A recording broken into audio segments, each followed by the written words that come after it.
My daughter-in-law Tiffany said I wouldn't get anything from my wife's $95 million.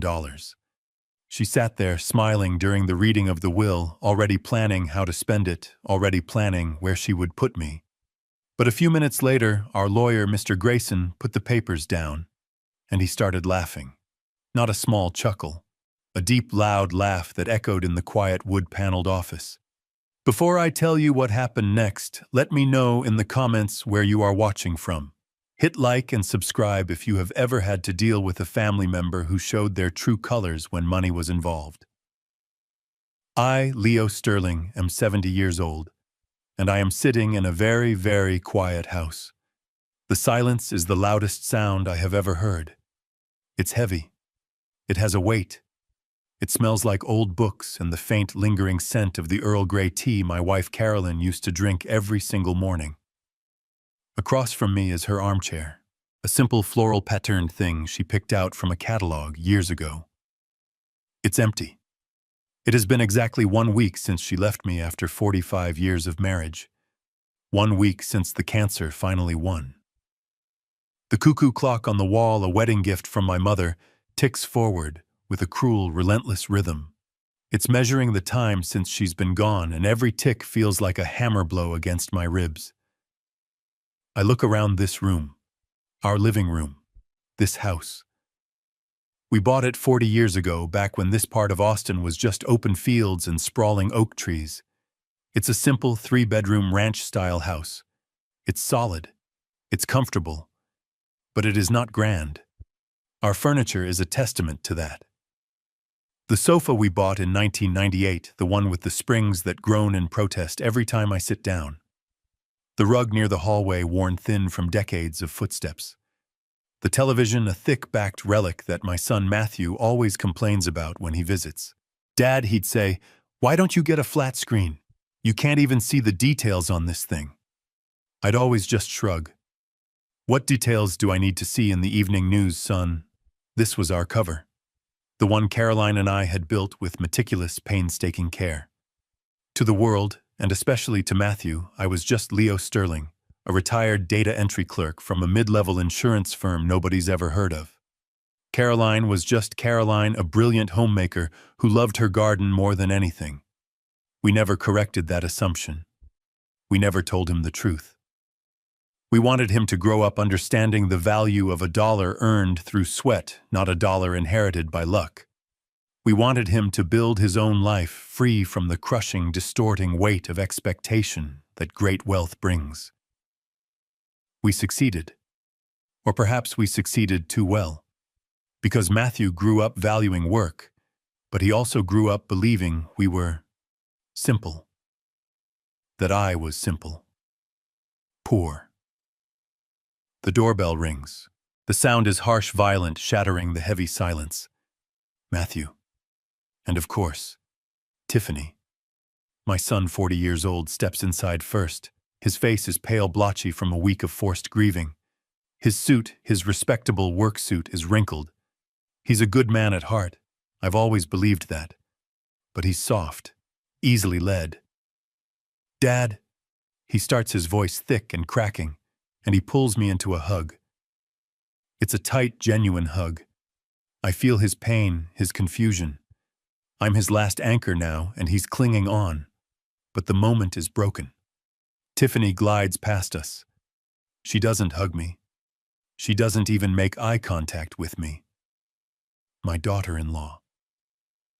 38 years old, dressed as if she's attending a high-powered board meeting, not visiting her grieving 70-year-old father-in-law.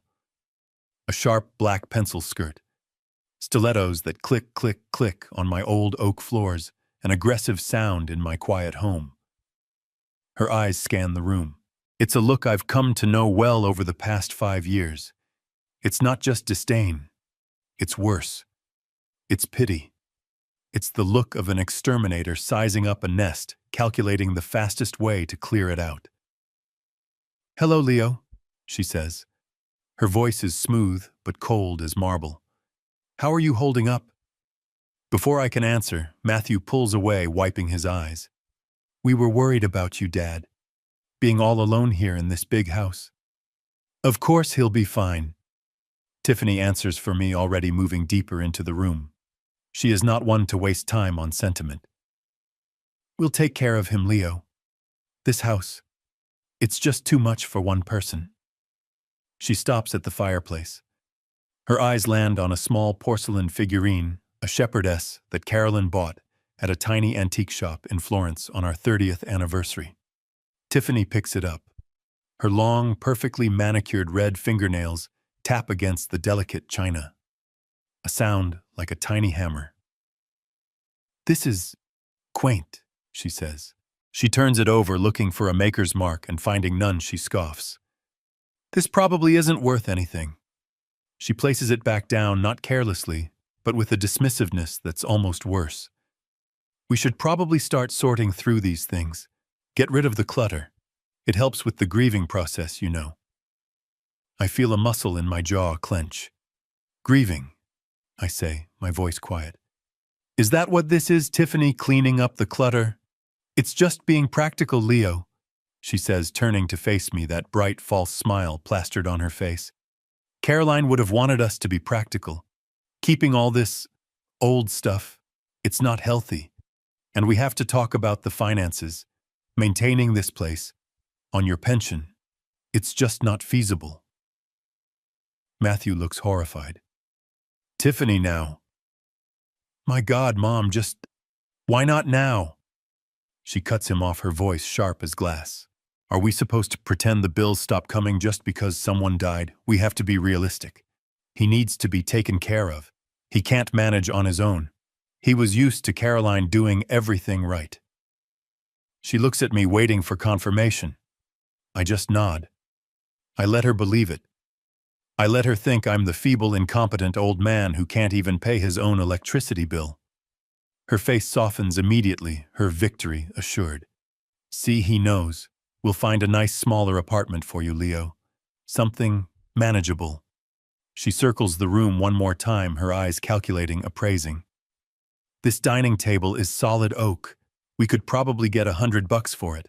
The sofa, $50 if we're lucky. That rug definitely has to go. Tiffany, that's enough. Matthew finally snaps, his voice rising, a rare event. We came to check on my father, not to liquidate his life. It's the same thing, honey, she replies, the fake sweetness returning in an instant. Taking care of him means ensuring his future is secure. They stay for another 10 minutes. 10 agonizing minutes where Tiffany outlines her helpful plan to dismantle my home, my life, my memories, all under the guise of caring for me. Finally, they're at the door. As Tiffany is busy checking her immaculate reflection in the small hallway mirror, Matthew pulls me aside just out of her earshot. Dad, he whispers, his face a mask of anxiety. Next week, Tuesday morning, it's the reading of Mom's will. I nod, pretending it's the first I've heard of it. I know. He continues, fumbling with his words. I know Mom probably didn't have much. Just the house, maybe some savings.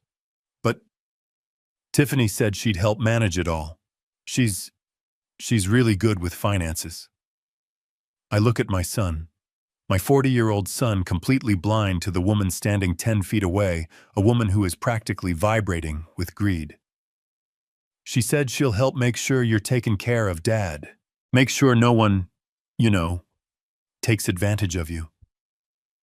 I pat his arm. That's good, Matthew. I trust you. If you trust her, then I trust her. The relief that washes over his face is almost painful to watch. Yeah. Thanks, Dad. She just wants what's best for all of us. I watch them leave. The sleek black BMW X5 that I know they can't afford, at least not on his salary, disappears down the street. I close the door, the heavy thud of the deadbolt echoing in the empty house. I walk back to the fireplace and pick up the porcelain shepherdess. Tiffany was wrong. It wasn't worthless. It's a rare 18th century piece of Meissen porcelain.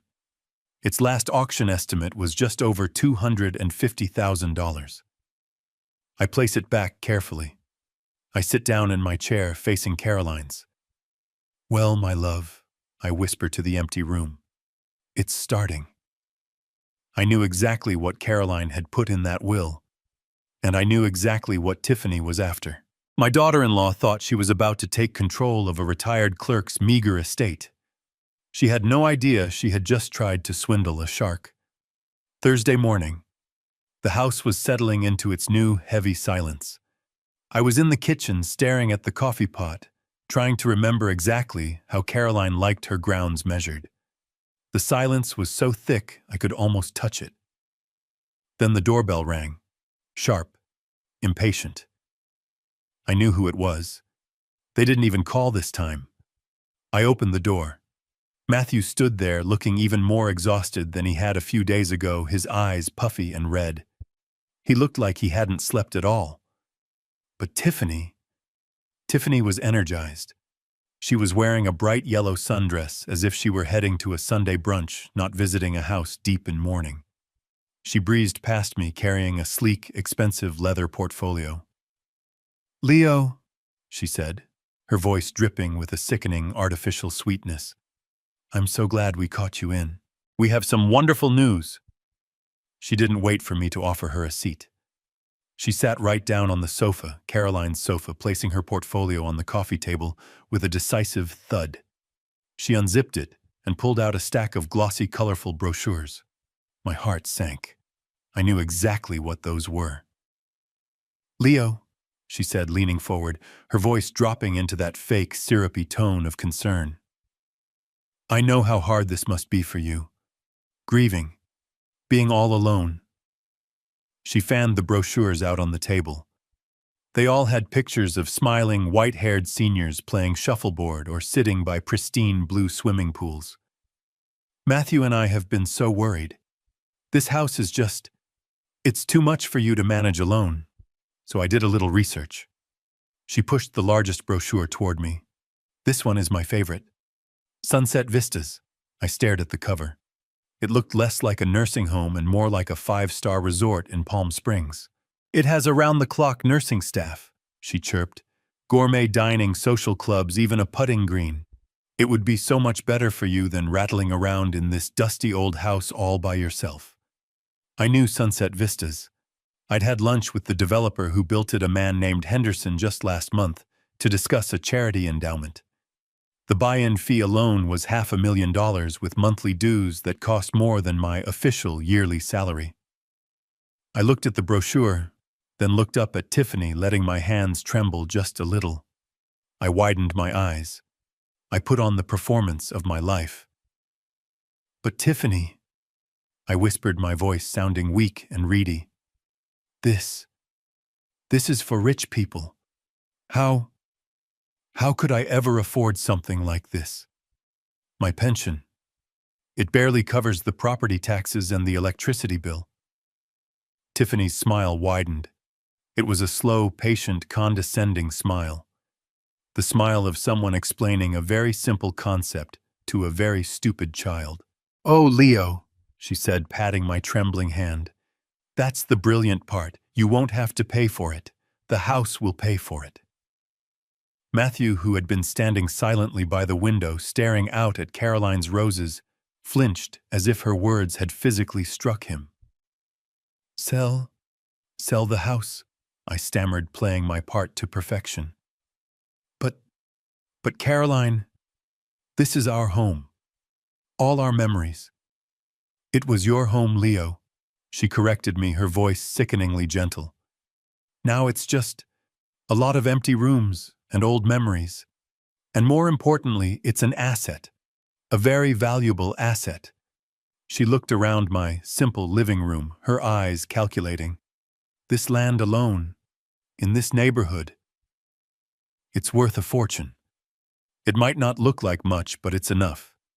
Enough for the buy-in at Sunset Vistas, and plenty left over." She paused, then delivered the final patronizing blow. "And of course," she added, "Matthew and I will manage the money for you. We'll set up a special trust. We'll pay all your bills. You won't have to worry your pretty little head about a single thing. We'll make sure no one takes advantage of you." The silence in the room was heavy. They had appraised my house. They had found my replacement prison. They had a plan to take control of the money. They just needed the confused old man to sign on the dotted line. Matthew finally turned from the window. Dad, it makes sense. Tiffany, she's just worried about your safety. It's practical. Practical. The word hung in the air, cold and sterile. I nodded slowly, letting my eyes look distant and confused. It's a lot to think about. I need time. Of course, Leo, Tiffany chirped, zipping up her portfolio, her mission accomplished. Take all the time you need. She started for the door, then paused. But not too much time. Places like Sunset Vistas have long waiting lists. We wouldn't want to lose your spot. I watched them leave. I watched the BMW drive away. I stood there for a long time, the glossy brochures still spread out on my coffee table like a stain. They didn't just think I was poor. They thought I was stupid. They thought I was finished. I walked to the kitchen, picked up the phone, and dialed a number I knew by heart. Grayson, I said, my voice no longer weak or trembling. It's Leo. They're moving faster than I thought. They just tried to put me in a nursing home. I heard my lawyer sigh on the other end. I was afraid of this, Leo. Don't worry. Let them think they're winning. Let them dig their own hole. Everything is already in place. They have no idea what's coming, do they? I asked. No, Grayson, I said, looking at the brochure for Sunset Vistas. They really don't. This was the moment. I knew it. This was the pivot point. I could call her bluff right here, tell her I owned the company that built Sunset Vistas, but the trap wouldn't be set. The betrayal wouldn't be complete. No, they needed to believe they were winning. They needed to believe I was exactly what they saw. A poor, confused, grieving old man, utterly lost without his wife. So I let my shoulders slump. I let my hands, the same hands that had signed off on 9-figure acquisitions, tremble. I let my gaze go distant and frightened. I looked from the glossy brochure with its smiling, perfectly coiffed seniors to Tiffany's bright, predatory face. A nursing home, I stammered, making my voice thin and reedy. But Tiffany, my dear, look at this place. I fumbled with the thick, expensive paper, almost dropping it. This is for rich people. People with stocks and bonds. Caroline and I, we just had the house, my pension. It barely covers the property taxes and the electricity bill as it is. I let a small, pathetic whine creep into my voice. I can't afford this. I don't have this kind of money. It was a perfect performance. I was feeding her the exact lines her script required. A slow, triumphant smile spread across Tiffany's face. It was a smile of supreme, condescending patience. The smile of someone explaining to a 5-year-old that the sky is blue. She leaned forward, and in a gesture that made my skin crawl, she patted my trembling hand. Oh, Leo, she cooed, her voice dripping with fake pity. Silly, sweet Leo, don't you worry your head about that. You don't have to pay for it. That's the brilliant part. I blinked, widening my eyes in confusion. I don't understand. The house, Leo, she said, tapping the brochure as if it were a winning lottery ticket. The house will pay for it. I shrank back, playing my role to the hilt. The house, I whispered, my voice breaking. My home, sell Caroline's home, but all our memories, 45 years. It was your home, Leo, she corrected me, her voice sickeningly gentle. Now it's just, well, it's an asset. It's money just sitting here doing nothing. This land, in this neighborhood, it's worth a lot more than you think. Her eyes scanned my old living room again. I knew what she was thinking. She was thinking the house was old, the decor dated, but the land, the half-acre in this part of Austin, that was the prize. It might not be a fortune, she continued, careful to keep my expectations and hers in check. But it's enough. It's certainly enough for the buy-in at Sunset Vistas. It will cover the first few years easily, and you'll be so much happier there, Leo. Safe, cared for. I let the silence hang, keeping the look of a terrified, cornered animal. I had to give her the final piece of the puzzle. I had to let her seize the power she so desperately craved. But even if I sell the house, I said, my voice barely audible, a large amount of money, I don't know how to handle things like that. Caroline, she always paid the bills. I'm not smart with numbers. What if someone cheats me? What if I lose it all? I watched her face. Her pupils dilated. This was it. This was the checkmate she had been playing for. Tiffany's eyes lit up and she leaned in even closer, her voice dropping to a conspiratorial, protective whisper.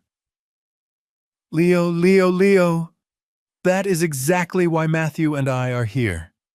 She glanced at Matthew, who was still standing by the window like a ghost, then back at me.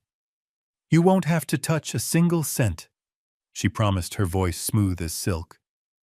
We'll manage the money for you. We'll set up a special trust account just for your care. We'll pay all your bills directly to Sunset Vistas. We will make sure every single penny is safe accounted for. She gave my hand one last squeeze, her eyes shining with a predatory gleam she mistook for compassion. We will make sure, she whispered, that no one takes advantage of you. The irony was so thick, so suffocating, I almost choked on it. She was going to protect me from scammers by running the biggest scam of all. I slowly turned my head, my eyes wide and pleading, to my son. My last hope. Matthew, I whispered, putting all the fake vulnerability I had into that single word. Is this right? Is this what we should do? Matthew, my son, my only child, who I had raised to be a good man, flinched. He wouldn't look at me. He couldn't. He just stared at the pattern on the worn rug. His hands were jammed deep in his pockets. He cleared his throat. It makes sense, Dad, he mumbled at the floor. Tiffany, she's just worried about your safety. It's practical. It's the most practical thing. He gave a tiny, weak nod, not to me, but to the floor. And with that one pathetic gesture, the betrayal was complete. He had made his choice. I let out a long, shaky sigh, the sigh of a defeated man. Well, I said, my voice trembling, if you both think it's for the best, I guess I trust you. Tiffany beamed her smile, a brilliant, blinding light of victory. Oh, Leo, you won't regret this. You're making such a smart decision. As they left, she told me she would have the appraisal paperwork drawn up immediately. She would handle everything. I closed the door behind them, the lock clicking shut with a heavy finality. I stood in the silence, my hands no longer trembling. The act was over. I walked to the kitchen, picked up the phone, and made my call. Grayson, I said, my voice now cold and clear. It's Leo. They took the bait. All of it. The house, the nursing home, the trust fund to manage my money. She's even bringing an appraiser. I heard my lawyer chuckle on the other end. Oh, Leo, you really are a cruel, cruel man. She thinks she's appraising a $200,000 shack, doesn't she? She does. I said, looking at the Sunset Vistas brochure still on my coffee table. She has no idea, Grayson said, that the asset she's trying to manage is actually the holding company that owns Sunset Vistas. I smiled. No, Grayson. She really doesn't. I stood at the door for a long time after they left, listening to the sound of their expensive car engine fading down the street. I locked the deadbolt. The click of the lock echoed in the quiet house. I walked back to the coffee table and stared at the glossy brochures. Sunset Vistas, Golden Years Pavilion, They were so colorful, so full of smiling, happy, discarded people. They hadn't just thought about it. They had planned it. They had done research. They had run the numbers. As Tiffany's own words echoed in my head, I realized they had already had my house appraised. My home. Caroline's home. They had put a price tag on my memories. A coldness sharper than any Austin winter settled deep in my chest. This wasn't just casual greed. This was a disposal. A neat, tidy, practical plan to liquidate me, to erase me from their lives, all while smiling and telling me it was for my own good. They had already picked out my tomb, and they were just waiting for me to lie down in it. The feeble old man act was over the second that door closed. I walked to the kitchen past Caroline's empty chair and picked up my secure phone, not the simple flip phone I used around Matthew, but my real one, the one I used for business. I dialed a number I knew by heart. It picked up on the second ring. Grayson. His voice was crisp, efficient, no nonsense. "They're moving faster than I thought, Grayson," I said. My voice was no longer weak or trembling. It was low and hard. "They've already picked out the nursing home. They've appraised the house." I heard a dry chuckle on the other end of the line. "Let them, Leo. Let them run. Let them think they're in complete control." Grayson's voice was filled with a predator's calm. "It will make the reading of the will that much more impactful. As you requested, Leo, everything is ready. Just play your part a little longer."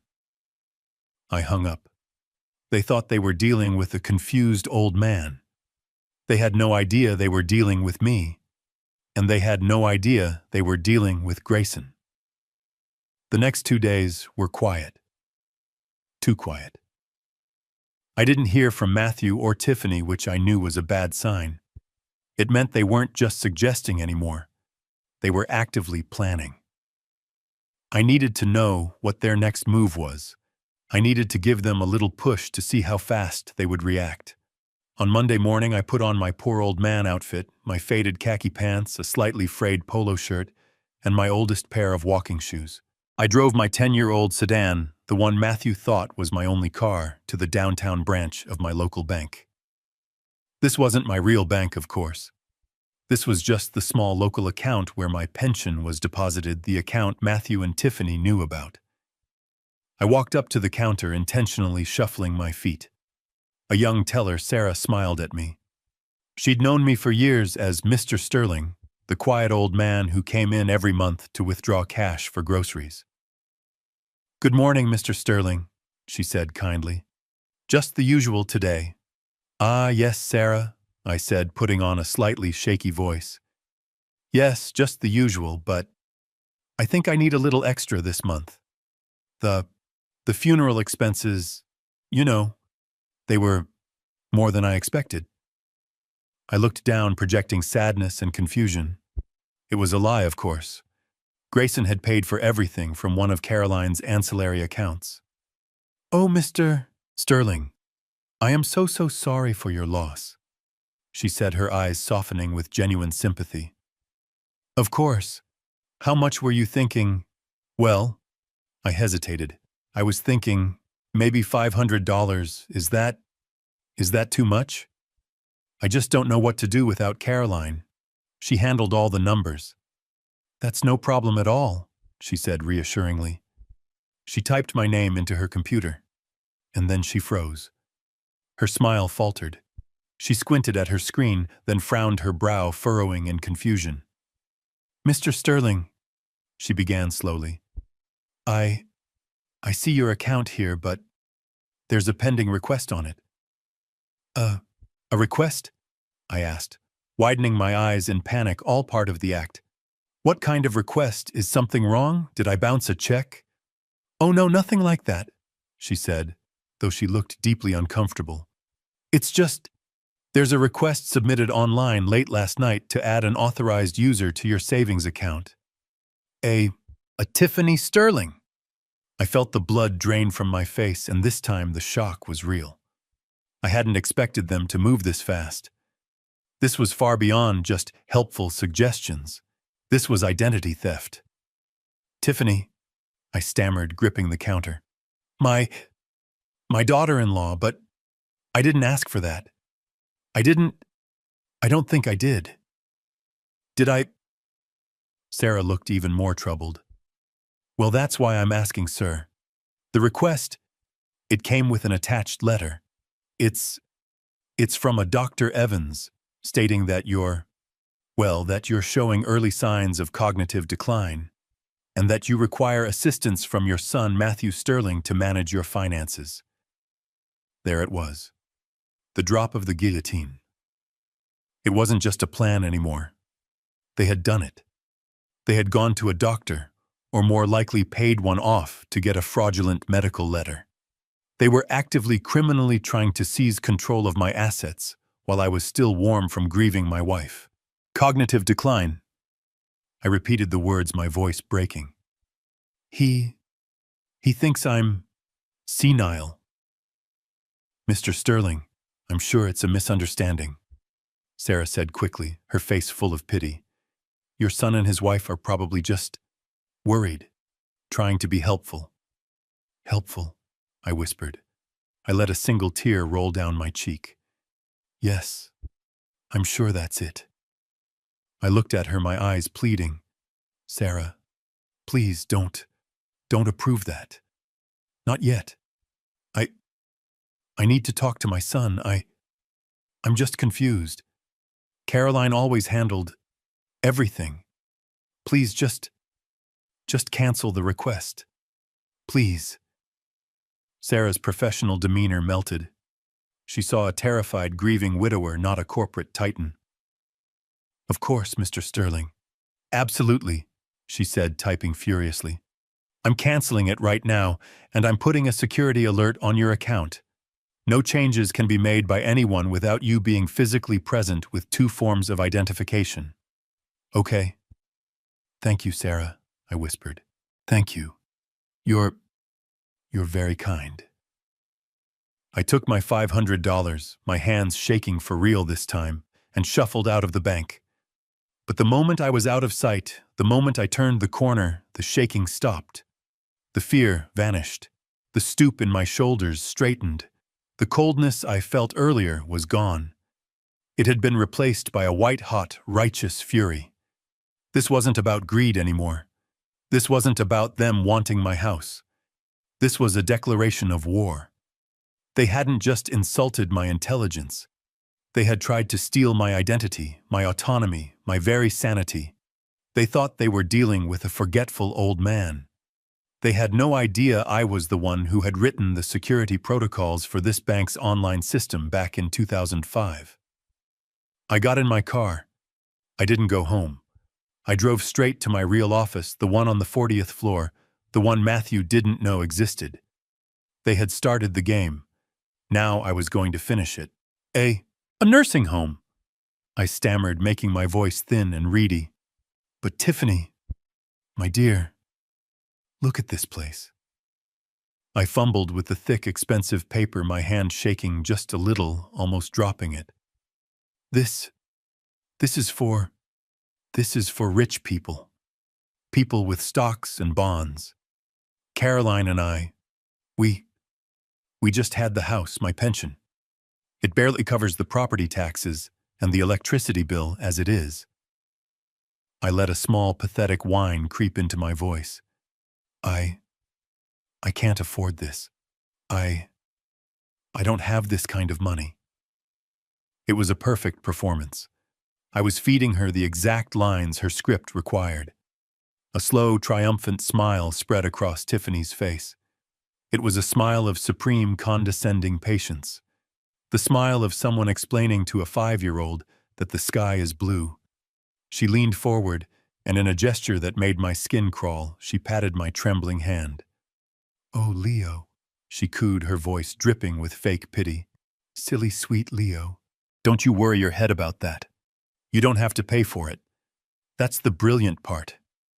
I blinked, widening my eyes in confusion. I don't understand. The house, Leo, she said, tapping the brochure as if it were a winning lottery ticket. The house will pay for it. I shrank back, playing my role to the hilt. The house, I whispered, my voice breaking. My home, sell Caroline's home, but all our memories.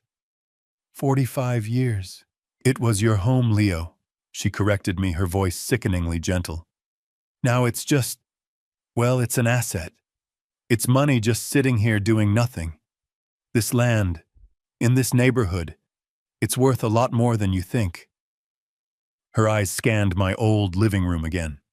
I knew what she was thinking. She was thinking the house was old, the decor dated, but the land, the half-acre in this part of Austin, that was the prize.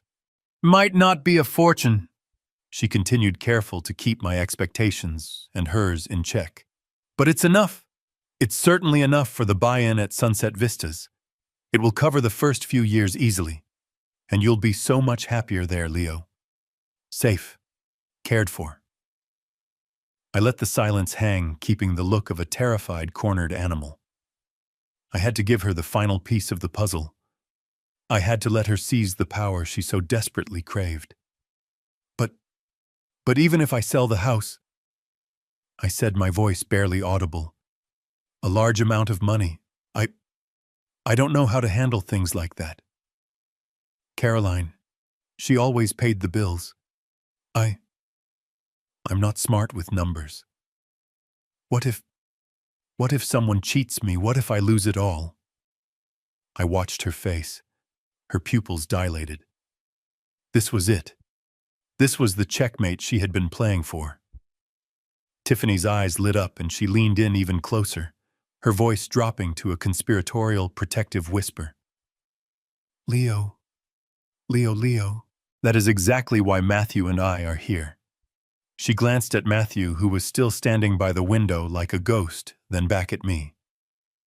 You won't have to touch a single cent, she promised, her voice smooth as silk.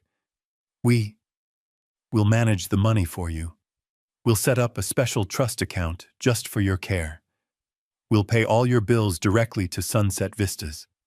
We will make sure every single penny is safe accounted for. She gave my hand one last squeeze, her eyes shining with a predatory gleam she mistook for compassion. We will make sure, she whispered, that no one takes advantage of you. The irony was so thick, so suffocating, I almost choked on it. She was going to protect me from scammers by running the biggest scam of all. I slowly turned my head, my eyes wide and pleading, to my son. My last hope. Matthew, I whispered, putting all the fake vulnerability I had into that single word. Is this right? Is this what we should do? Matthew, my son, my only child, who I had raised to be a good man, flinched.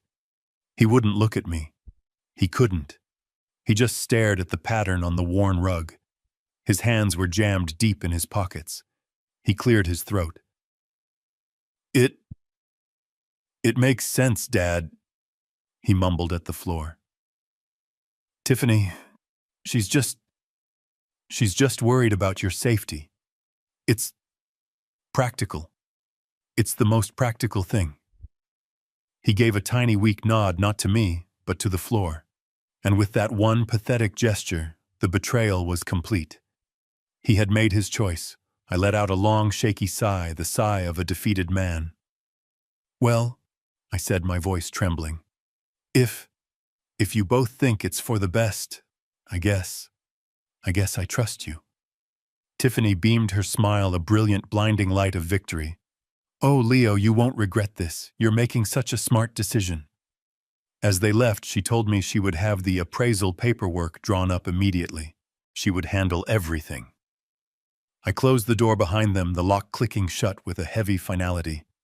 I stood in the silence, my hands no longer trembling. The act was over. I walked to the kitchen, picked up the phone, and made my call. Grayson, I said, my voice now cold and clear.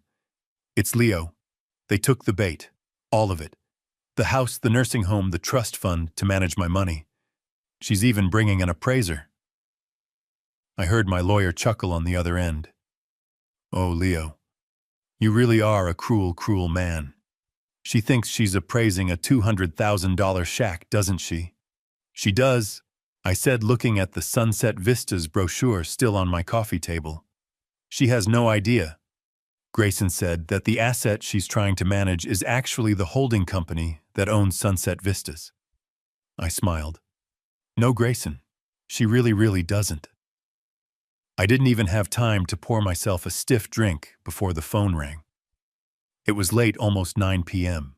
I knew who it was. The caller ID flashed Matthew. I let it ring 3 times just to listen to the sound, then picked up. Hello? Dad? Dad, are you okay? Matthew's voice was tight, high-pitched, with a false, practiced concern. I'm fine, son. Just tired, I said, letting my voice waver. Tiffany called me. She said, Dad, she said you went to the bank and you seemed really upset. You canceled her request. I was just confused, Matthew. I stammered, gripping the receiver. Sarah at the bank, she said something about Tiffany and a doctor and my account. I didn't understand it. There was a heavy sigh on the other end of the line. It was a patronizing, weary sigh. The sound a parent makes when dealing with a difficult child. Dad, listen to me, he said, his voice dropping. Tiffany was just trying to help. I held my breath. You've been forgetting things a lot lately, Dad. You're getting confused. There it was. The knife slid perfectly between my ribs, not by my enemy, but by my own son. He wasn't just aware of the plan. He was an active part of it. He was the one building the narrative. We're just worried about you, Dad. That's all, he said. Oh. I said, my voice small. Oh, I see. Forgetting. Yes. I'm just tired, son. Very tired. I'm going to go to bed. Okay, Dad. We'll talk more soon. Just rest. He hung up. I placed the phone back in its cradle. The last fragile piece of hope I had that my son was just a fool, a victim of her manipulation, shattered. He wasn't a victim. He was an accomplice. The elevator doors opened with a soft, expensive whoosh. The lobby of Grayson and Associates on the 50th floor wasn't just an office. It was a cathedral built to the god of money. Dark mahogany walls stretched up to a ceiling so high it seemed to touch the clouds. The floor was polished marble reflecting the entire Austin skyline from a massive wall-to-wall window. The only sounds were the hushed, rapid tapping of a receptionist's keyboard and the funereal, heavy tick-tock of a grandfather clock in the far corner. Tiffany walked in first, as if she owned the place. Her stilettos clicked sharply on the marble. Click, click, click. Each sound was an announcement of her arrival. She was wearing a severe black designer dress, the kind that costs more than my entire fake monthly pension. Her blonde hair was pulled back into a tight, flawless bun. She looked like a sleek black panther, coiled and ready to pounce. She was vibrating with an energy I recognized all too well from my decades in business raw, naked greed. Matthew stumbled in after her. He looked awful. His face was a sickly shade of pale, almost green. There was a visible sheen of sweat on his forehead, even though the room was kept at a refrigerated temperature. He kept adjusting his tie, a silk one I knew Tiffany had picked out, as if it were a noose slowly tightening. He wouldn't look at me. He just stared at a heavy abstract oil painting on the wall, his eyes wide and vacant. He looked exactly like a man being led to his own execution. And then there was me. I shuffled in last, the final piece of the puzzle, playing my part to perfection. I wore my only suit, a brown polyester blend I'd bought at a Sears closing sale back in 1993. I had taken it out of the cedar chest this morning, and it still smelled faintly tragically of mothballs. My shoes were scuffed. My tie was crooked. I let my hands tremble just a little as I clutched my old worn wool hat. I looked for all the world like a man who had taken the wrong elevator, a man who had never seen wealth like this, a man who was utterly, completely out of his depth. "Mr. and Mrs. Sterling, Mr. Sterling, Senior," the receptionist asked. Her voice was a polite, cultured murmur. She looked at me for a fraction of a second too long, her eyes betraying a tiny flicker of confusion before her professional mask snapped back into place. "Mr. Grayson will be with you in just a moment. Please have a seat." The chairs were deep black leather. They probably cost more than my 10-year-old sedan. Tiffany sat on the very edge of hers, poised tense like a runner at the starting block. Matthew just collapsed into his, looking like he might be sick. I sat down slowly, letting out a small, shaky sigh, the perfect picture of a terrified, grieving old man. Tiffany leaned over, the scent of her expensive perfume washing over me. "Try to hold it together, Leo," she whispered, her voice a sharp, impatient hiss. She thought she was being discreet, but in this mausoleum of an office, her whisper was as loud as a shout. "This is just a formality. We're almost through it." Almost through it. She meant almost through me, almost done with the inconvenient poor old man who was the last obstacle between her and $95 million. I'm just nervous," I whispered back, looking down at the hat I was twisting in my hands. I've never been in a place like this." "We know," she said with a little sigh of exasperation. The "we" hung in the air, a final confirmation. She and my son were a single unit, and I was on the outside. The heavy door to the inner offices opened. Mr. Grayson appeared. He was in his mid-60s, immaculate in a gray pinstripe suit, his silver hair perfectly combed. He looked less like a lawyer and more like a Supreme Court justice. He was without question the most imposing man in the room. And he was my lawyer, my private counsel for 30 years, the man who had structured the very companies Matthew and Tiffany had no idea existed. He walked toward us. His eyes met mine for less than a second. I saw nothing in them. No recognition, no humor. He was a consummate professional. He shook Matthew's damp, limp hand. "Matthew, my condolences." He turned to Tiffany, who offered her hand with that bright, predatory smile. "Mr. Grayson, I'm Tiffany Sterling. It's a pleasure to finally meet. Caroline spoke so highly of you." "Mrs. Sterling," Grayson said, his voice flat, his face a mask of stone. He barely touched her fingers. Finally, he turned to me. He looked me up and down. My cheap suit, my scuffed shoes, my trembling hands. "And you must be Leo," he said, his voice perfectly neutral. "Please," he said, gesturing to the massive mahogany conference room behind him. "Shall we begin?" Mr. Grayson gestured for us to enter the conference room. If the lobby was a cathedral, this was the inner sanctum. A single massive table made of wood so dark and polished it looked like a black mirror dominated the space. It was long enough to seat 20, but today there were only 4 chairs. The entire back wall was a sheet of glass overlooking the Austin skyline from 50 stories up. It was a room designed to make you feel small, insignificant. It was designed to intimidate. Tiffany loved it. She walked straight to the table as if she belonged there. Matthew followed, pale and sweating, looking like he was about to be sick.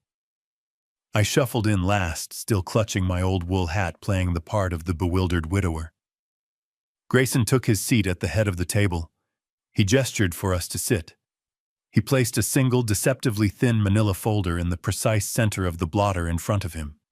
He put on a pair of simple gold-rimmed reading glasses and looked at us, his face a perfect neutral mask. "Thank you all for coming on such short notice," he began. His voice was deep, resonant, and filled the cavernous room without any effort. I was Caroline's legal counsel for many, many years. As you know, she was a very special client. I saw Tiffany shift in her seat. Her eyes lit up at that word. Special. To her, that meant one thing: rich. Special in what way? She asked, her voice a little too eager. Grayson's eyes flicked to her. Precise, Mrs. Sterling. Caroline was the most meticulous and careful planner I have ever had the privilege of representing. She believed in order. She believed in contingencies. She left nothing to chance. Tiffany practically glowed. She heard meticulous planner and took it as confirmation of the many conversations she claimed they'd had. Yes, she certainly was. Tiffany agreed, trying to sound like an intimate confidant. She always wanted to ensure everything was managed properly. We discussed it often. Indeed, Grayson replied, his face giving nothing away. He opened the folder. The will itself is quite straightforward. However, before we begin the official reading, there is a small matter of legal formality I must address. He then turned his full undivided attention to me. His gaze wasn't unkind, but it was intense, analytical. I felt like a specimen under a microscope. Leo, he said, his voice formal. As the surviving spouse, your presence here is paramount. However, the law requires that all parties present for a reading of this nature must be of sound mind and full cognitive understanding. I felt Matthew stiffen beside me. Tiffany, on the other hand, leaned forward, her body thrumming with sudden, sharp interest. Her moment had arrived. Leo, Grayson continued, his voice softening just a fraction. I must ask you formally, are you feeling well today? Are you lucid? Do you feel you are fully capable of understanding the legal proceedings we are about to undertake? It was the perfect trap.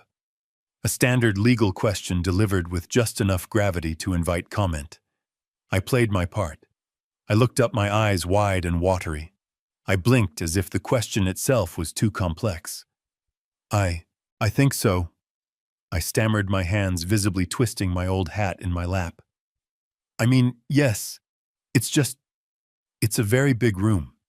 And all these papers. And with Caroline gone, she always handled the numbers. I let my voice trail off, looking down at my hands. I presented myself as a broken, helpless, and thoroughly confused old man. I was handing Tiffany the knife hilt first. I was begging her to use it. She did not disappoint. Mr. Grayson, she interrupted, jumping into the silence I had created. Her voice was suddenly overflowing with that same syrupy, artificial concern she had used in my living room. If I may, as Matthew's wife and as someone who loved Caroline very, very much. She paused, as if gathering her strength to say something difficult. Matthew and I, we're very worried about Leo. Grayson turned his calm, neutral gaze to her. Worried in what way, Mrs. Sterling? He's just been very confused lately, Tiffany said, shaking her head sadly. Losing his wife? It's been a terrible shock, of course. He's forgetting things. He's agitated. He even went to the bank the other day and caused quite a scene. He just seems lost, confused, not himself at all. Matthew looked like he wanted to be swallowed by the expensive carpet. Tiff, I don't think this is the... It's all right, honey, she said, patting his hand, silencing him with a single sharp gesture. She turned back to Grayson, her face a mask of loving concern. We just want to be transparent. We are genuinely concerned that he might not be capable of understanding complex financial matters right now. We believe we might need to help guide his decisions. For his own protection. She had done it. She had, in front of a lawyer during a will reading, officially and on the record, declared that I was mentally incompetent. Grayson listened to her entire performance, his steepled fingers pressed against his lips. He didn't move. When she finished, he nodded slowly. "I see," he said. His voice was dangerously smooth. He made a small, precise note on the folder with a heavy gold pen. He looked up at Tiffany. His eyes were cold, but she was too high on her own victory to notice. "Mrs. Sterling, thank you for your candor. That is very helpful information." A tiny, almost imperceptible smile touched the corner of his mouth before vanishing. It wasn't a smile of humor. It was the smile of a shark that had just seen its prey leap bloody directly into the boat. "I am very glad you brought that up," he said, tapping his pen on the desk. "We will definitely get to the bottom of Leo's confusion and who is responsible for managing things, right after we read the first item." Tiffany sat back, smug and triumphant. She had planted the seed. She had established me as an unreliable witness to my own life. She had no idea she had just handed me the very weapon I needed to tear her world apart. Grayson cleared his throat. "Very well, let us begin." Mr. Grayson cleared his throat. The sound was like a rock falling into a deep, dark well. He picked up the single sheet of paper that was Caroline's final will. I knew, of course, that this was just the cover page, the summary. The real documents, the trust agreements, the corporate charters were filed away in a vault, all legally executed years ago. This was the performance. "Very well," Grayson said, his voice a perfect monotone. "I shall now read the last will and testament of Caroline Sterling. I, Caroline Sterling, being of sound mind and body," he droned on, reading through the standard legal boilerplate. The language was dense, full of wherefores and herebys.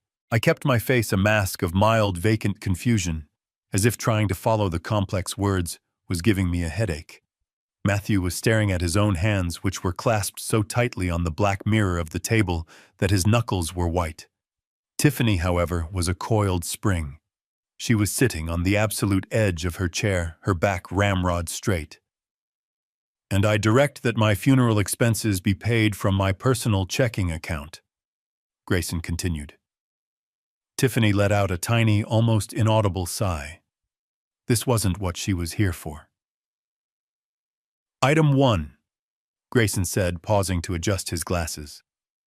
"I bequeath my collection of gardening books, approximately 47 volumes, to the Austin Public Library, along with a sum of $5,000 for their continued upkeep."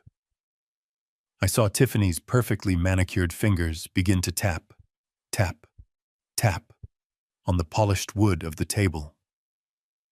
$5,000. To her, that was an insult, a waste of time. She was here for the 95 million. Item 2. Grayson went on, his voice maddeningly slow. "I bequeath my entire wardrobe of clothing, shoes, and accessories to the Dress for Success charity in the hopes that other women may find the confidence I found." Tiffany's tapping became faster. Tap, tap, tap, tap. She crossed and uncrossed her legs. She glanced at the grandfather clock in the corner, which was ticking loudly in the silent room. Item 3. I bequeath my 2012 Toyota Camry to my dear neighbor, Mr. Henderson, who so often helped me with my groceries. I almost smiled. That was a classic Caroline move. She knew Tiffany hated that car, called it a dinosaur. Giving it to the neighbor was a small, perfect, posthumous jab. Tiffany let out another sigh, this one clearly audible. She shifted in her chair, the expensive fabric of her dress rustling. She looked at Grayson with an expression that was halfway between impatience and outrage. She clearly felt this was beneath her, having to sit through a list of a poor woman's sentimental junk. She was an executive, a manager of fortunes, and this was wasting her valuable time. Grayson, for his part, seemed to be enjoying himself. He read each word with deliberate, painstaking clarity, as if he were reading to a child. He paused, took a sip of water, and then continued. Item 4. To my beloved son, Matthew. At this, Tiffany sat up straight. This was it. I bequeath my personal recipe book, including the secret to my lasagna, which he always loved. Tiffany's face fell. Her recipe book, she hissed, just loud enough for me and Matthew to hear. Grayson ignored her. And my collection of porcelain figurines. Tiffany looked like she was about to explode. This was not going according to her plan. Where was the money? Where were the accounts? Where was her $95 million prize? She couldn't take it anymore. And now, item 5. Grayson's voice droned on, but Tiffany was done. I could see it. Her patience, a thin, brittle veneer, had just cracked. She wasn't just tapping her fingers anymore. She was drumming them. A fast, angry staccato rhythm on the polished mahogany. Tap, tap, tap, tap, tap. Grayson paused as if to choose his next words. He slowly reached for his glass of water. He took a long, deliberate sip. He was a master, this man. He was baiting her. He knew, just as I knew, that she was about to lose control. Item 6, he started, my personal collection of Mr. Grayson. Tiffany's voice sliced through the silence of the room. It was sharp, metallic, and loud. Matthew physically jumped in his chair, startled. Please, she said, her voice dripping with an impatience she no longer cared to hide. Can we just stop this? Grayson, the picture of professional calm, raised an eyebrow. Stop what, Mrs. Sterling? All of this. She made a frustrated gesture that encompassed the room, the will, and perhaps even me. The trinkets. The recipe books. The old car. We aren't here for that. We are here as adults to discuss the real estate. Matthew looked horrified. Tiffany, my God, show some respect. That's Mom's. I am respecting her, Matthew, she snapped at her husband, her eyes flashing. Caroline was a practical woman. She wouldn't want us to sit here wading through all this sentimentality. She would want us to get to the point. She stood up. It was a power move.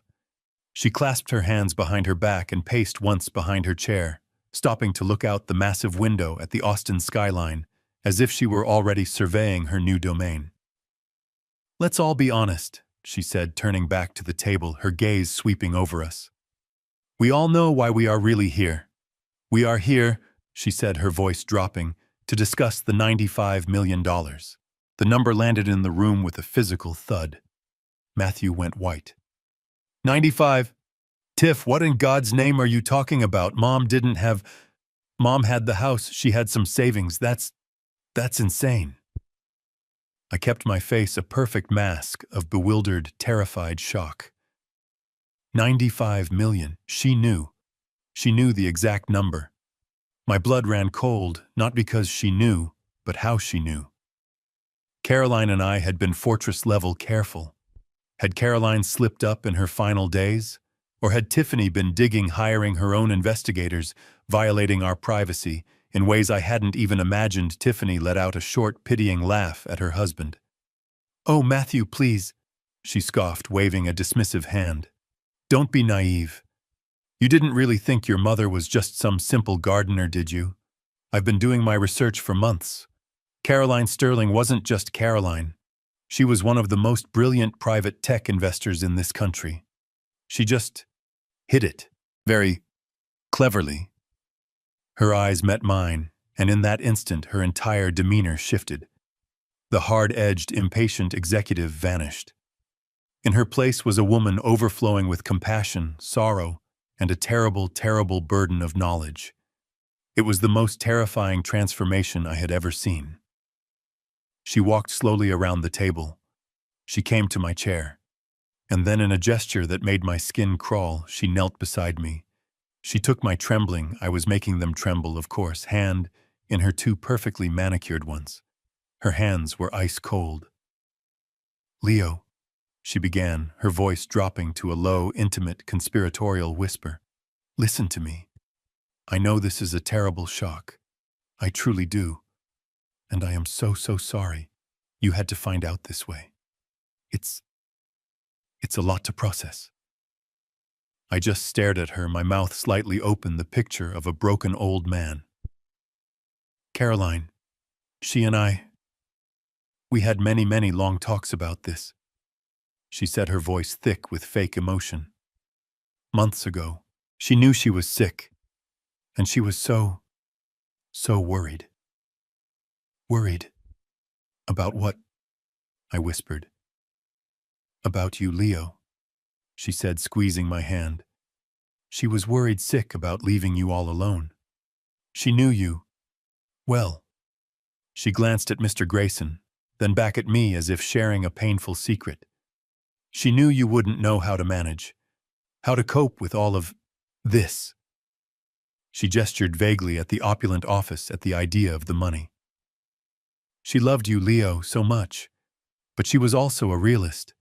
She knew you were wonderful but simple, that you've always lived in your own quiet little world. She was terrified that people sharks would come and take advantage of you, that they would steal everything she had worked so hard to build. I was speechless. The audacity, the sheer breathtaking projection. She was describing herself perfectly. So, Tiffany continued, her eyes shining with unshed crocodile tears. She asked me to make her a promise, a sacred promise. She made me promise that Matthew and I, that we would take responsibility, that we would manage the estate, that we would protect you from it. It's a huge burden, Leo, an enormous responsibility. But we agreed to do it. For her. And for you. She had laid the groundwork. She had established her motive as love, her actions as a burden she was nobly bearing. And now it was time for the kill. She took a deep, shuddering breath. So what Mr. Grayson is trying to get to, she said, shooting him a quick, annoyed glance, is the main clause of the will, the one Caroline and I discussed. She turned back to me. Her eyes bored into mine. The mask of pity was still there, but underneath it, I saw the cold, hard finality. Basically, Leo, she said, her voice a soft, devastating final whisper, for your own protection, so that you can live out your days in peace at a place like Sunset Vistas. You won't be getting anything from the $95 million. She paused, letting the words sink in. You are effectively out. We will manage everything. You just need to rest. We'll move you into the new facility by the 1st of the month. She squeezed my hand one last time. It's what she wanted. You're out. The two words echoed in the massive, silent room. She had said it. In front of my son. In front of my lawyer. She had, just with a gentle smile and a voice full of fake love, declared me legally and financially dead. I let my mouth fall open. I let the shock and horror at her audacity, not at the news, fill my face. I stared at her speechless. I let my whole body tremble. Matthew had his head bowed, his hands covering his face, a silent, spineless witness to his own mother's execution. Tiffany finally let go of my hand and stood up. A look of profound, victorious relief washed over her face. She had done the hard part. She had broken the news to the confused, senile old man. She turned to Mr. Grayson, her businesslike tone returning crisp and efficient. All right. Now that that's been clarified, please continue. Read the part where the estate's management formally transfers to Matthew and me. She sat down. She crossed her legs. She was triumphant. She was in control. She was the new queen, and she had absolutely no idea what was about to happen next. I just stared. I let my mouth hang open as if the words she'd spoken were in a language I couldn't comprehend. I let my hand, the one she had just released, fall heavily onto the arm of my chair. My other hand, still clutching that damned wool hat, began to shake. Not a small tremor, but a violent, uncontrolled rattle making the hat dance in my lap. I looked at my son, Matthew. He was the epitome of shame. He hadn't just looked away. He had physically recoiled, sinking so low in his expensive leather chair that he almost disappeared. His hands, which had been covering his face, were now gripping his knees, his knuckles bone white. He was staring with an almost religious intensity, at a single uninteresting spot on the carpet, as if it held the answers to the universe. He wouldn't look at me. He couldn't. He had just sat there silent and spineless as his wife publicly and cruelly disowned his father. He had made his choice. I turned my gaze back to Tiffany. She was radiant. She was literally glowing with triumph. Her mask of fake pity had dissolved, replaced by a serene, smug smile of absolute victory. She looked like a general who had just watched her enemy's fortress crumble to dust. She saw my trembling. She saw Matthew's submission. She saw the opulent office. And in her mind, it all belonged to her. She had done it. She had neutralized the confused old man and secured the $95 million prize. She sat down slowly, gracefully. She smoothed her black dress over her knees, then looked at Mr. Grayson, who had been watching this entire exchange with a face carved from granite. "Well?" Tiffany said, her voice bright and efficient, as if a difficult task had been successfully completed. "I'm glad that's over. That was the hard part. I'm so relieved." She gave me one last fleeting glance of pity. "Don't you worry, Leo. We will take excellent care of you." Then she focused all her attention on the lawyer, her victory complete. "Please, Mr. Grayson," she urged, "let's finish this. Just read the part where the management of the estate formally transfers to Matthew and me. We have a lot of arrangements to make, starting with that facility." She sat back, crossed her legs, and waited to be crowned. Mr. Grayson did not pick up the will. He did not clear his throat. He did not continue reading. He simply looked at Tiffany, his face a perfect neutral mask of legal professionalism. His eyes, magnified slightly by his expensive glasses, just stared at her. 1 second passed. 2 seconds. The only sound in the vast, silent room was the heavy, funereal tick-tock of the grandfather clock in the corner. Tiffany's triumphant smile wavered. It tightened at the edges. A flicker of impatient confusion entered her eyes. "Well," she prompted, her voice sharp, "are you going to read it?" Mr. Grayson's shoulders began to shake. It was a small, almost imperceptible tremor. He lowered his head as if suddenly overcome with emotion. He raised a hand to cover his mouth. A strange, strangled sound escaped him. It was a huff. Like a cough he was desperately trying to suppress. Tiffany frowned. "Mr. Grayson, are you all right?" He tried to regain his composure. He cleared his throat. He picked up his heavy gold-plated pen and clicked it as if to make a note. But it was no use. Another sound, a choked pfft, burst out. His entire body was shaking now. He put the pen down. He leaned back in his massive, high-backed leather chair, and then he laughed. It was not a polite boardroom chuckle. It was not a quiet, sympathetic snicker. It was a deep, rolling, uproarious laugh. It was the sound of a man who had just witnessed the single most absurd, most ridiculous, most profoundly preposterous event of his entire 65-year-old life. The laugh filled the room, bouncing off the mahogany walls and the glass skyline.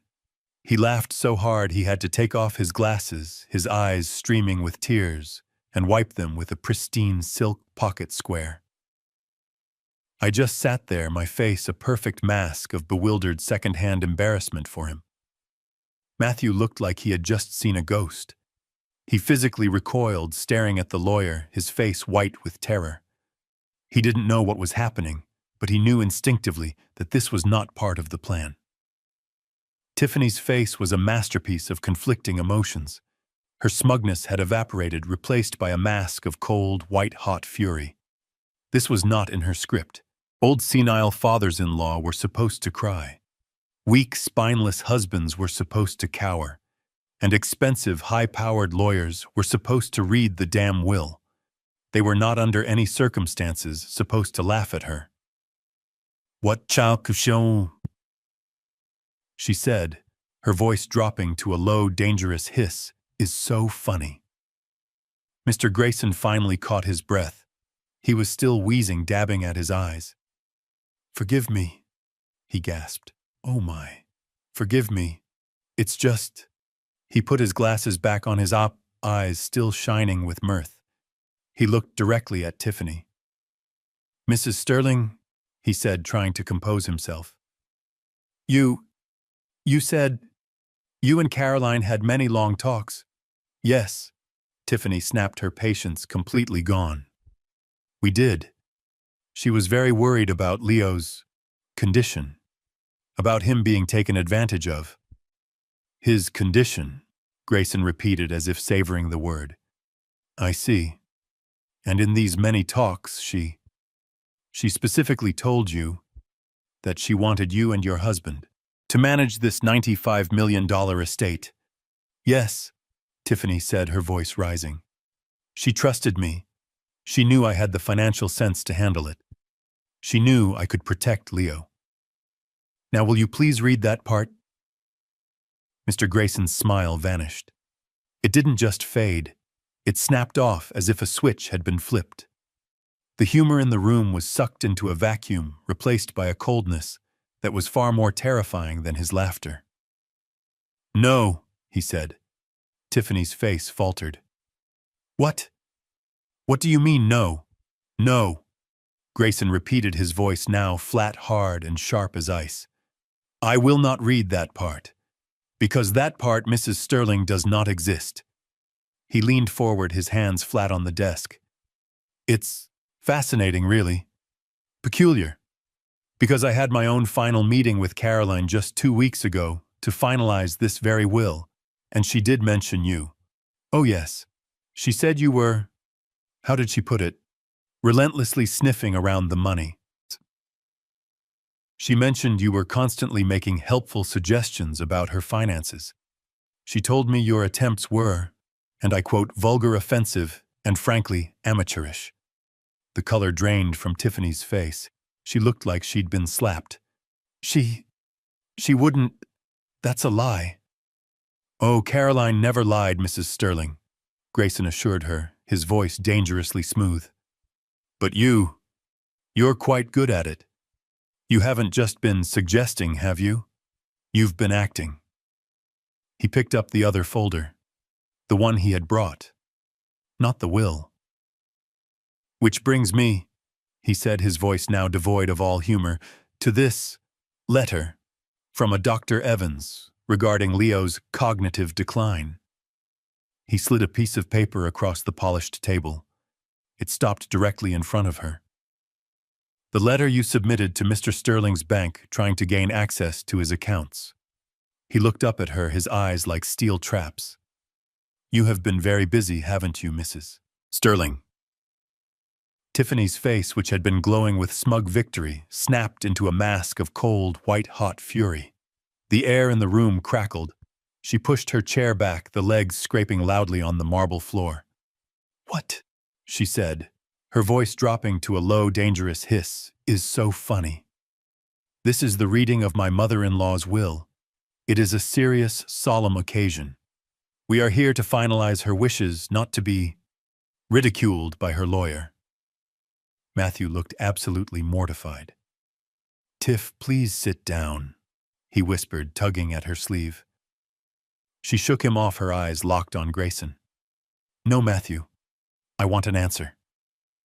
Mr. Grayson finally caught his breath. He was still wheezing, dabbing at his eyes with a pristine silk pocket square. He put his gold-rimmed glasses back on, his eyes still shining with mirth. "Forgive me," he gasped. "Oh my, forgive me.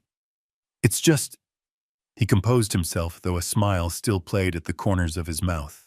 He looked directly at Tiffany. "Mrs. Sterling," he said, his voice still thick with suppressed laughter. You said you and Caroline had many long talks." "We did," Tiffany snapped. "And in these many talks," Grayson continued, she specifically told you that she wanted you and your husband to manage this $95 million estate." "Yes," Tiffany said, her voice rising with righteous indignation. She was on firm ground now, or so she thought. She knew I had the financial sense to handle it. She knew I could protect Leo. She trusted me. She gave me a quick, dismissive glance as if to say, "Even he knows I'm in charge." She was very worried, Tiffany continued building her case, that people sharks would come and take advantage of him. "His condition," Grayson repeated as if savoring the word. "I see." He nodded as if this all made perfect sense. "Yes, I see. $95 million. And she wanted you to manage it." "Exactly," Tiffany said, sitting back down, her smug confidence returning. "Now, if you're quite finished," Mr. Grayson's smile vanished. It didn't just fade. It snapped off as if a switch had been flipped. The amusement left his eyes replaced by a coldness that was far more terrifying than his laughter had ever been. The entire atmosphere in the room dropped 10 degrees. "No," he said. Tiffany's face faltered. What do you mean, no?" "No." Grayson repeated, his voice now flat, hard, and sharp as ice. "I will not read that part. Because that part, Mrs. Sterling, does not exist." He leaned forward, his hands flat on the polished table. "It's fascinating, really. Peculiar. Because I had my own final meeting with Caroline just 2 weeks ago to finalize this very will. And she did mention you. Oh, yes." Tiffany's triumphant look was frozen on her face, beginning to curdle into confusion. "She mentioned," Grayson continued, his voice precise and cruel, "that you were, and I quote, relentlessly sniffing around the money. She mentioned you were constantly making helpful suggestions about her finances, about Leo's living arrangements." The color began to drain from Tiffany's face. Matthew, who had been staring at the floor, slowly lifted his head. "She told me," Grayson said, his eyes locked on Tiffany, "that your attempts were, and again, I quote directly from my notes of that day, vulgar, offensive, and frankly amateurish." Amateurish. Caroline, you magnificent woman. Even from the grave you had the perfect word. That's a lie." Tiffany gasped. Her voice was no longer sharp. It was a high-pitched squeak of outrage and panic. She wouldn't say that. She loved me. We were like mother and daughter." "Oh, Caroline never lied, Mrs. Sterling," Grayson assured her, his voice dangerously smooth. "About anything. It was one of her defining and at times most terrifying qualities." He looked down at his desk, then back up at her, a look of almost academic curiosity on his face. "But you, on the other hand, you seem to have a real talent for it." "How dare you? You haven't just been suggesting things, have you?" "Tiffany," Grayson interrupted, using her first name for the first time. The shift was as sudden as a slap. "You've been acting." He reached down beside his chair and pulled up a second folder, a thick brown legal folder that had not been on the table before. He slid it across the polished wood. It stopped directly in front of her. "Which brings me," he said, his voice now devoid of all humor, "to this."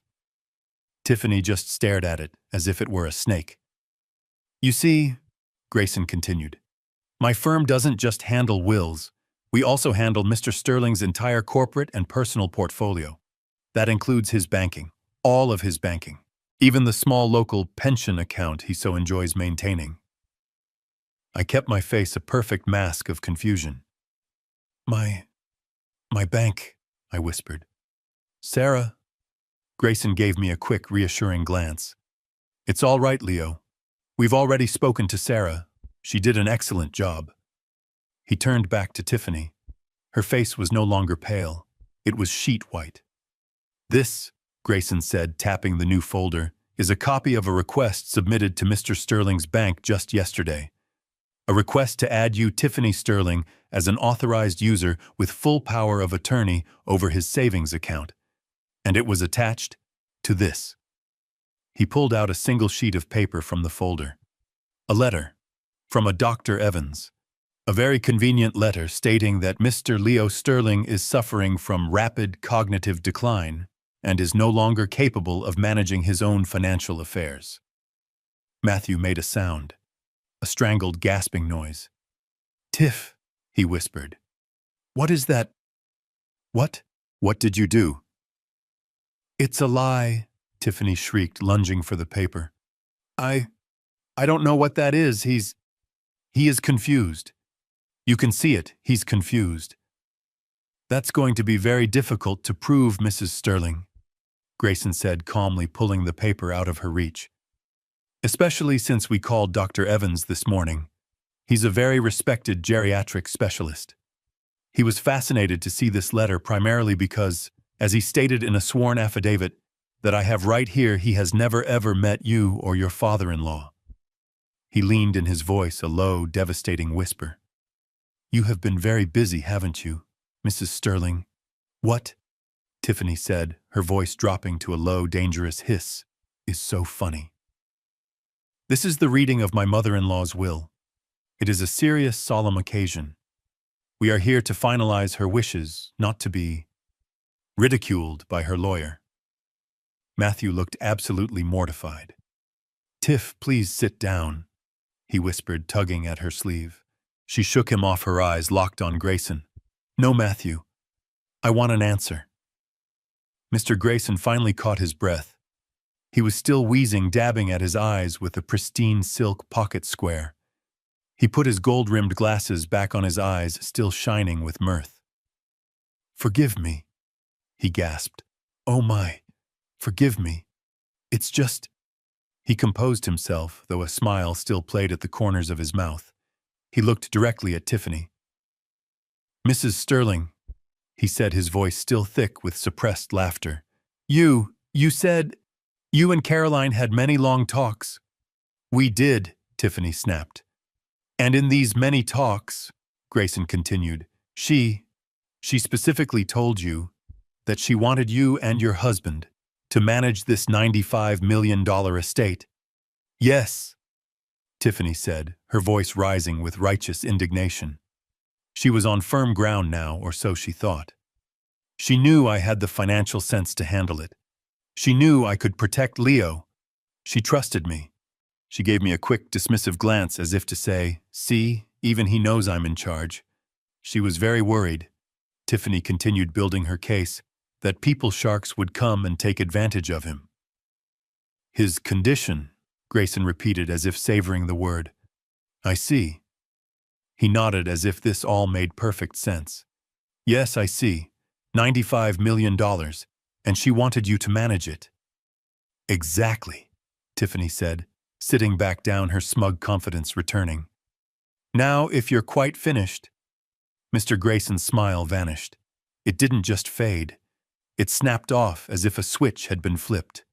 The amusement left his eyes, replaced by a coldness that was far more terrifying than his laughter had ever been. The entire atmosphere in the room dropped 10 degrees. "No," he said. Tiffany's face faltered. What do you mean, no? No?" Grayson repeated, his voice now flat, hard, and sharp as ice. "I will not read that part, because that part, Mrs. Sterling, does not exist." He leaned forward, his hands flat on the polished table. "It's fascinating, really. Peculiar. Because I had my own final meeting with Caroline just 2 weeks ago to finalize this very will, and she did mention you." "Oh, yes." Tiffany's triumphant look was frozen on her face, beginning to curdle into confusion. "She mentioned," Grayson continued, his voice precise and cruel, "that you were, and I quote, relentlessly sniffing around the money. She mentioned you were constantly making helpful suggestions about her finances, about Leo's living arrangements." The color began to drain from Tiffany's face. Matthew, who had been staring at the floor, slowly lifted his head. "She told me," Grayson said, his eyes locked on Tiffany, "that your attempts were, and again, I quote directly from my notes of that day, vulgar, offensive, and frankly amateurish." Amateurish. Caroline, you magnificent woman. Even from the grave, you had the perfect word. That's a lie," Tiffany gasped.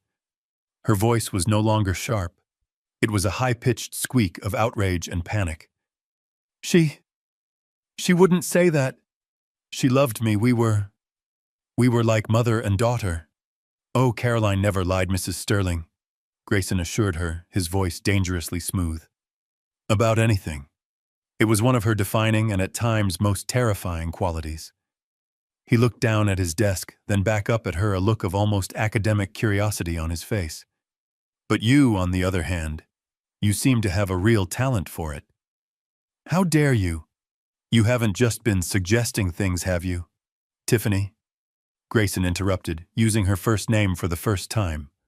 The shift was as sudden as a slap. You've been acting. He reached down beside his chair and pulled up a second folder. A thick brown legal folder that had not been on the table before. He slid it across the polished wood. It stopped directly in front of her. Which brings me, he said, his voice now devoid of all humor, to this. Tiffany just stared at it as if it were a snake. You see, Grayson continued, my firm doesn't just handle wills. We also handle Mr. Sterling's entire corporate and personal portfolio. That includes his banking. All of his banking. Even the small local pension account he so enjoys maintaining. I let out a small confused whimper, as if on cue. My bank, I whispered. Is something wrong with my money? Grayson gave me a quick, almost imperceptible glance. It's all right, Leo. We've taken care of it. He turned his cold, analytical gaze back to Tiffany. This, he said, tapping the new folder with one long, elegant finger, is a copy of a request submitted to Mr. Sterling's local bank just yesterday. A request to add you, Tiffany Sterling, as an authorized user with full power of attorney over his savings account, the one you and your husband believe is his only one. Matthew finally spoke. Tiff, he whispered, his voice cracking. What is that we talked about helping, not taking? Tiffany ignored him. Her eyes were locked on Grayson. That's a misunderstanding. I was just trying to get things in order, in case he forgot to pay a bill. How very thoughtful of you, Grayson said, especially since you attached this to the request. He untied the folder and pulled out a single sheet of paper. He held it up between two fingers as if it were a piece of rotting garbage. A letter, he announced to the room. On official letterhead from the office of Dr. James Evans, a highly respected geriatric specialist. A very convenient letter, I must say, stating that Mr. Leo Sterling is suffering from rapid onset cognitive decline and is, quote, no longer capable of managing his own financial affairs. He let the silence hang for a moment. This Mrs. Sterling, he said, his voice dropping to an icy whisper, is a federal crime. It's called fraud. It's called forgery. And it carries a penalty of up to 20 years in prison. That's when Matthew finally broke. He shot up from his chair, his body moving with a violence I didn't know he possessed. The heavy leather chair screeched backward and toppled over with a loud, sickening crash that echoed in the silent room. Tiffany? His voice wasn't a whisper anymore. It was a strangled, horrified scream. He grabbed his hair with both hands, his face ashen, staring at his wife, as if she were a monster he had just seen for the first time. My God, what did you do? A fake doctor's letter, he stammered, his voice cracking with disbelief. You lied to me. You told me you had spoken to him. You told me he was worried. The mask was gone. The sophisticated, calculating daughter-in-law evaporated, and the cornered rabid animal underneath was bared for all to see. I did it for us, Tiffany shrieked, her voice high and piercing. She too was on her feet, her face contorted in a mask of pure, unadulterated rage. I did it for this family. Look at him. She pointed a trembling, accusatory finger at me. He is confused. He's a senile, dithering old fool. He doesn't know what he's doing. That money, that house, it's just sitting there rotting just like he is. Tiffany, no. Matthew whimpered, stumbling back as if her words were physical blows. Yes! She screamed at him, advancing on her own husband. Someone had to take control. Someone had to be the adult. He was just going to waste it, give it away, or lose it. That money, it was supposed to be yours.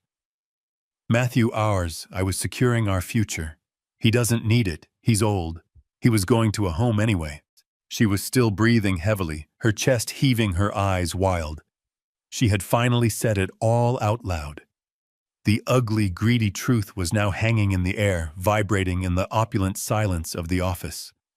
Matthew was a wreck, half collapsed over his overturned chair, his face buried in his hands, making small, whimpering sounds.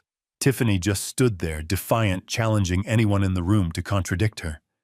Enough! The word was not a shout. It was spoken calmly at a normal volume, but it cut through the hysterical tension in the room like a surgeon's scalpel. Tiffany froze. Her mouth, which had been open to hurl another justification, snapped shut. Matthew's whimpering stopped.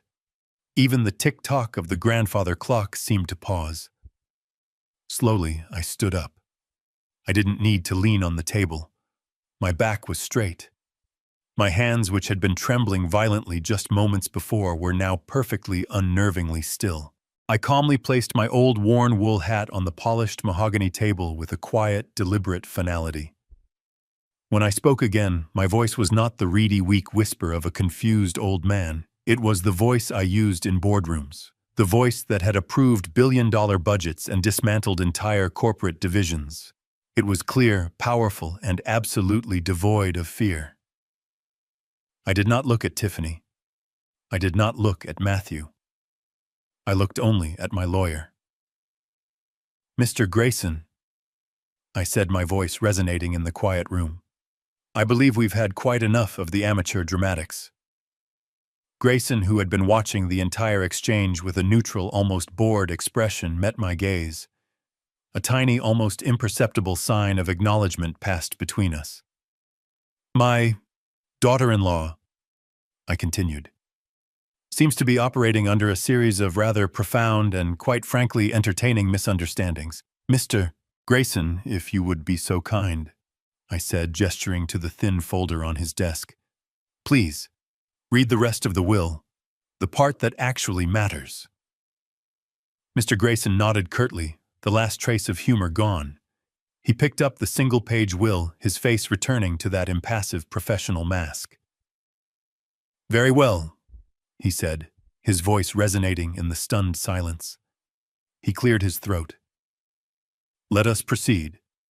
As I was saying, Item 5. To my dear sister, a sum of $50,000. Item 6. He read through 2 more small sentimental bequests. I could see Tiffany vibrating with rage and confusion. She had been publicly exposed as a liar and a forger, and now, even worse, the $95 million hadn't been mentioned. She looked trapped, her eyes darting between me, Grayson, and the door. She was recalculating. Had she been wrong? Was there no money after all? Was this entire humiliating scheme for nothing? And finally, Grayson said, reaching the last paragraph, my residuary estate. All remaining assets, properties, and accounts, both known and unknown. Tiffany leaned forward. This was it. Even after her exposure, her greed was so powerful, so all-consuming, that she still held out hope. Grayson read, I bequeath in its entirety to… but wait. This is not the primary clause. He paused, looking over his glasses, as if he had misread the page. The primary clause, he continued, concerns the $95 million asset portfolio that Mrs. Sterling mentioned. Tiffany's head snapped up. Her eyes were wide. It was real. Yes, Grayson said, as if reading her mind. The $95 million is real. Caroline was, as you noted, a brilliant investor. He looked at the page again. Here it is. Regarding my primary investment portfolio currently valued at $95,420,000, I bequeath it all. Well, actually. He stopped. He looked at the page. He looked up at Tiffany, then at me. Actually, it appears I cannot bequeath it at all, because it is not and never has been mine. The silence that followed was absolute. It was a vacuum. Tiffany just stared. Her brain, so quick and calculating, simply could not process those words. "What?" she whispered. It wasn't a question. It was a sound of pure, system-shocked disbelief. "What do you mean, not hers?" Matthew echoed, his voice cracking. Mr. Grayson smiled. It was a thin, cold, razor-sharp smile. "I mean exactly what I said, Mr. Sterling. The will is quite explicit. Shall I read the clause verbatim?" He didn't wait for an answer. Quote, "The asset portfolio valued at $95 million, which my daughter-in-law Tiffany seems to be so extraordinarily interested in, is not part of my personal estate. This portfolio is in fact merely the accumulated interest from the Sterling Capital Investment Trust, which my beloved husband Leo established in my name 20 years ago as a birthday gift." Tiffany's mouth opened, but no sound came out. Grayson continued reading, his voice clear and cutting as a diamond. "According to the unalterable terms of that trust, terms I agreed to, when he gifted it to me, the fund was mine to manage, to play with, as Leo always called it, for the duration of my natural life.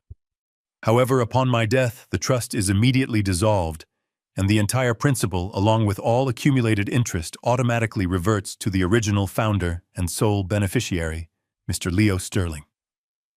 Grayson put the will down on the polished table. He looked at Tiffany, whose face was a mask of utter catastrophic horror. She was staring at me, at my cheap polyester suit and my trembling hands. "I'm afraid Carolyn cannot leave you the $95 million, Mrs. Sterling," Grayson said, his voice laced with the iciest, most profound satisfaction. "She can't bequeath it. She can't assign it. She can't even touch it. It was never her money to give."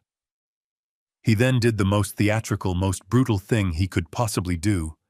He slowly, deliberately raised his arm and pointed one long, elegant finger directly at me. "It has always," he announced to the room, "been his." "No." The word escaped Tiffany's lips as a choked, breathless whisper. It was impossible. She stared unblinking at me, at the old man in the threadbare suit, the man whose hands were still clutching that pathetic mothball-scented hat. "No, that's impossible," she finally shouted. Her voice cracking, echoing in the opulent room. Her eyes darted wildly between Grayson and me. "You're lying. This is some kind of sick joke." She pointed a trembling, accusatory finger at me. "Look at him. Just look at him. He's a nobody. He's a retired clerk from some nothing insurance company. He lives in that shack." Her words tumbled out, desperate, frantic, as her entire reality fractured in front of her. "He wears clothes from discount stores," she shrieked, her voice rising in hysteria. "I've seen his shoes. They have holes in them. He drives a 10-year-old car that rattles. He's poor. He's always been poor." She turned on her husband, her face a mask of rage and disbelief. "Matthew, tell them he's poor. Tell them he's nothing." Matthew, for his part, looked as if he had just been struck by lightning. He was staring at me, at his father, his mouth hanging open, his face completely, utterly blank with a shock so profound he couldn't even form a word. "It can't be his," Tiffany insisted, turning back to Grayson, her voice now pleading. He's senile. We told you. He's confused. He doesn't even know where he is. This is the proof. You've both conspired against us. You and this old fool. You're trying to steal our money." "Our money," Grayson repeated, his voice dangerously quiet. "It was never your money, Mrs. Sterling. It has always been his." "No!" she screamed. The sound was raw, animalistic. It was the sound of a predator that had just had its kill snatched from its jaws. "He's a failure. A simple little broke old man. He's not. He can't be. He's not. She stared at me, her eyes burning with a hatred so pure it was almost tangible. She was looking at the man she had mocked, the man she had pitied, the man she had planned to discard in a cheap nursing home. And she was finally seeing not the feeble old man, but the architect of her entire humiliating downfall. A simple little broke old man. I said the words, letting them hang in the dead air. Tiffany, who was still standing panting slightly from her outburst, just stared at me. A failure. I asked, my voice still quiet, but the weakness, the tremor was completely gone. I straightened my back. I calmly, slowly adjusted the cuffs of my cheap polyester blend suit jacket. You're right about one thing, Tiffany, I said.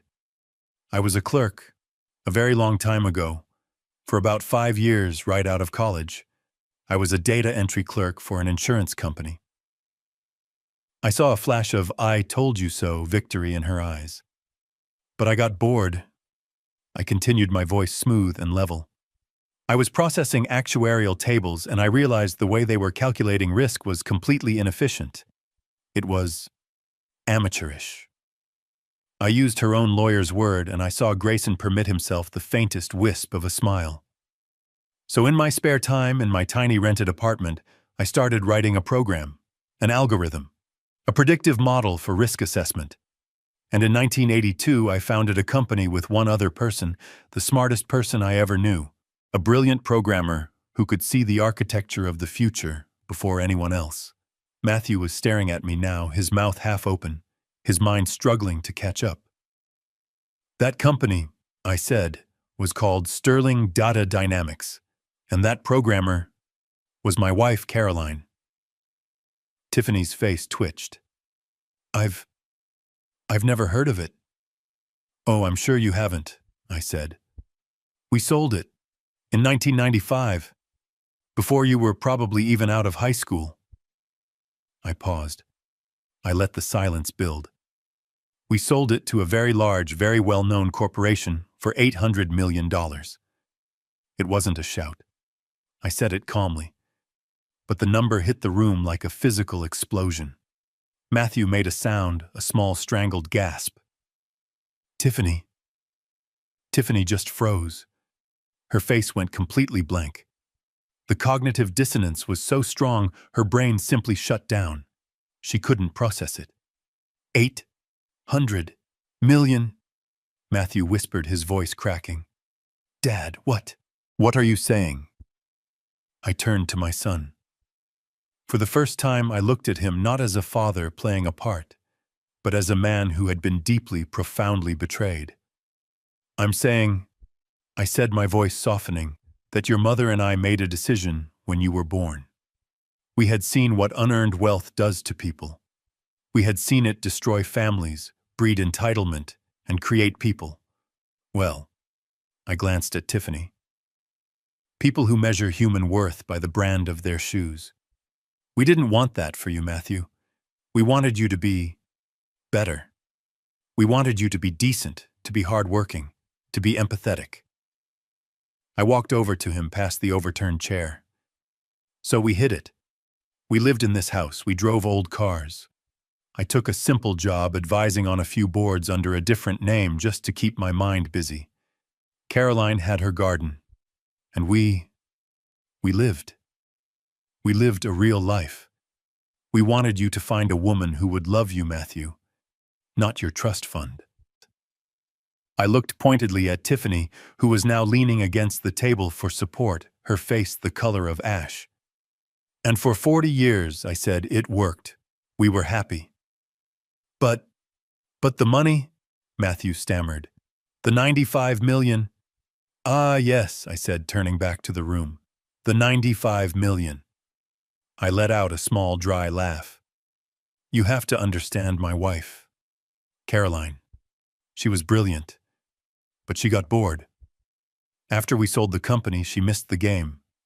So on her 50th birthday, I gave her a gift. I looked at Grayson. He was enjoying this. I set up a small trust fund for her, I explained. A little play money. Something for her to manage to invest to keep her mind sharp.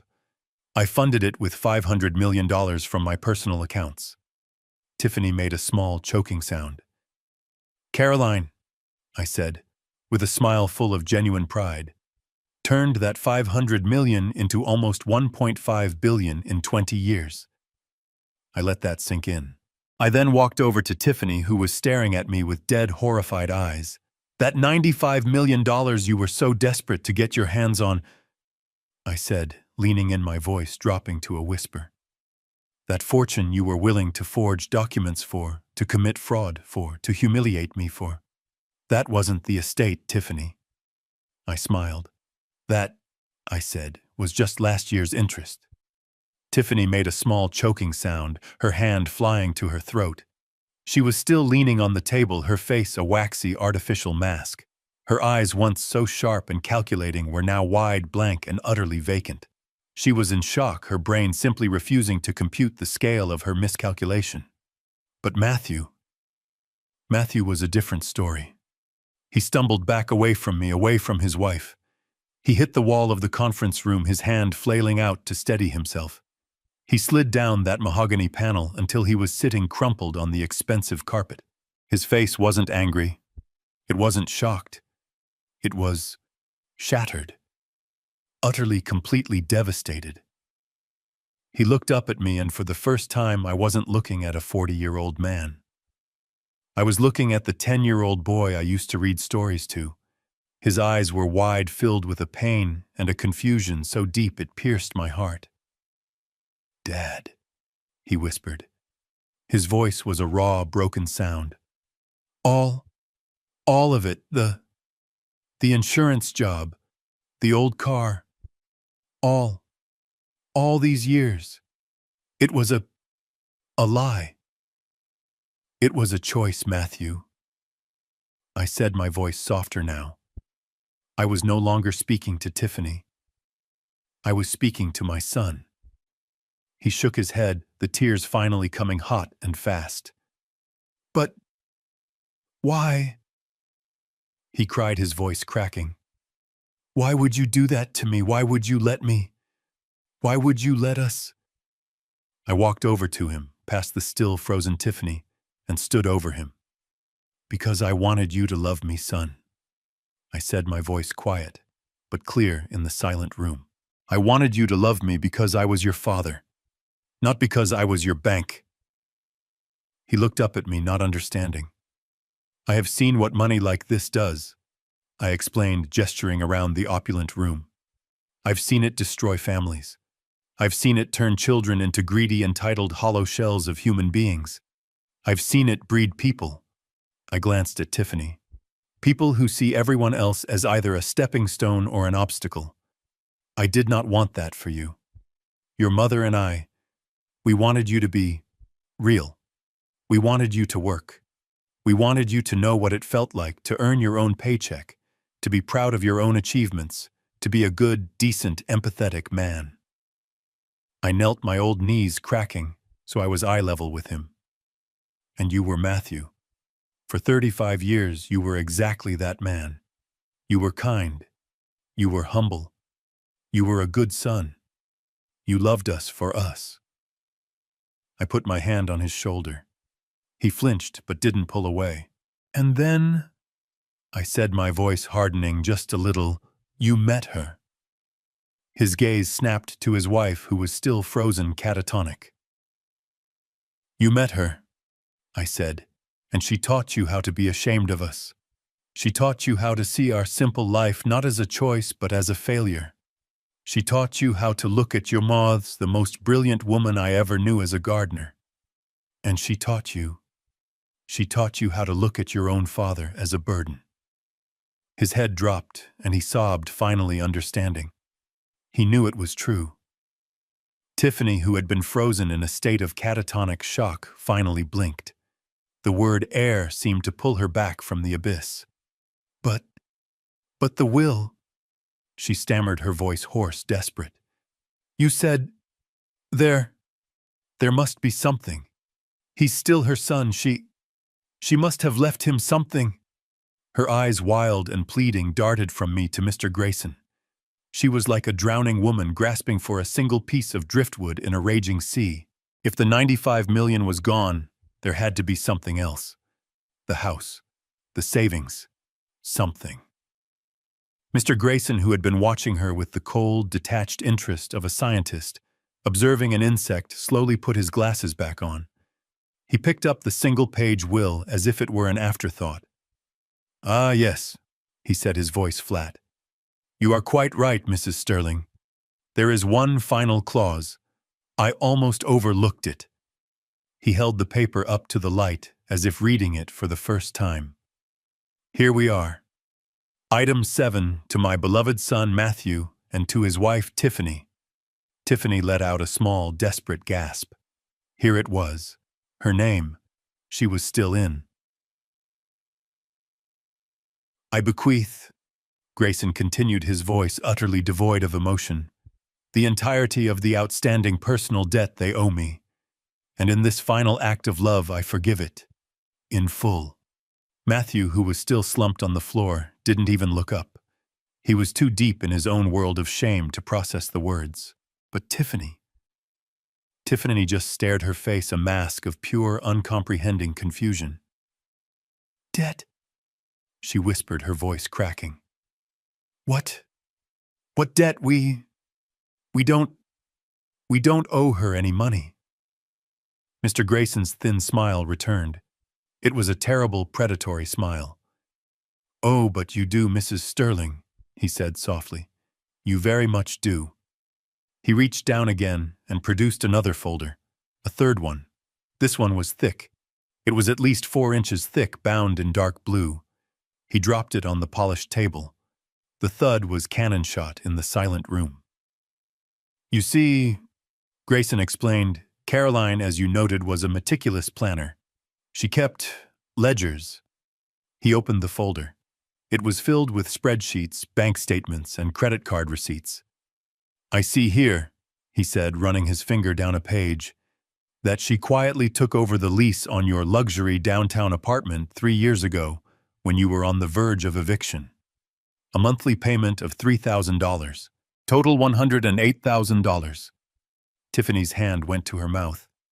"I also see," Grayson continued, flipping a page, "that she paid off your outstanding student loans, Tiffany. A lump sum of $50,488, paid anonymously through a third-party fund so you wouldn't be embarrassed." She didn't," Tiffany breathed. "Oh, she did," Grayson assured her. "And then there's the car. Your husband's new BMW. He thought he got an incredible financing deal. He didn't. Caroline paid $45,000 of it directly to the dealership, structured as a manufacturer rebate." Matthew, for the first time, let out a low, agonizing moan from the floor. He hadn't just been betrayed by his wife. He had been a fool. "And finally," Grayson said, turning to the last, thickest section, "the wedding. This beautiful wedding." He gestured vaguely toward the window as if the party were still happening. "The $80,000 invoice for the venue. The $20,000 catering bill. The $15,000 flower arrangement." He looked up at Tiffany, his eyes cold. "Caroline was paying for your entire life. She was the invisible, silent source of the very wealth you were using to look down on her poor father-in-law." He closed the massive folder with another final damning thud. "In the last 3 years, Mrs. Sterling Caroline personally and secretly spent $283,500 on you and your husband. She has in this will forgiven you that debt. That is your inheritance. Congratulations." Tiffany hit the marble floor with a soft, expensive thump. She didn't even try to catch herself. She was out cold, a defeated heap of black fabric and shattered arrogance. At the same moment, Matthew, still crumpled against the wall, made a violent gagging sound. He lunged for the ornate silver trash receptacle in the corner and was violently sick into it. The sound echoed in the massive, silent room. The battle was over. The victors and the vanquished were clear. I stood there for a moment, watching this tableau of ruin. My son sobbing and vomiting into a trash can. My daughter-in-law unconscious on the floor, her $95 million dream evaporating around her. I felt nothing. Not pity, not anger, just a vast, cold emptiness. The space where my love for them used to be. I calmly walked over to the table and retrieved my old worn wool hat. I placed it on my head, adjusting the brim. Mr. Grayson, who had watched Tiffany faint without so much as flinching, was already on his phone, his voice a low, efficient murmur. "Yes, send medical up to my conference room. A woman has fainted." No, I don't believe it's serious.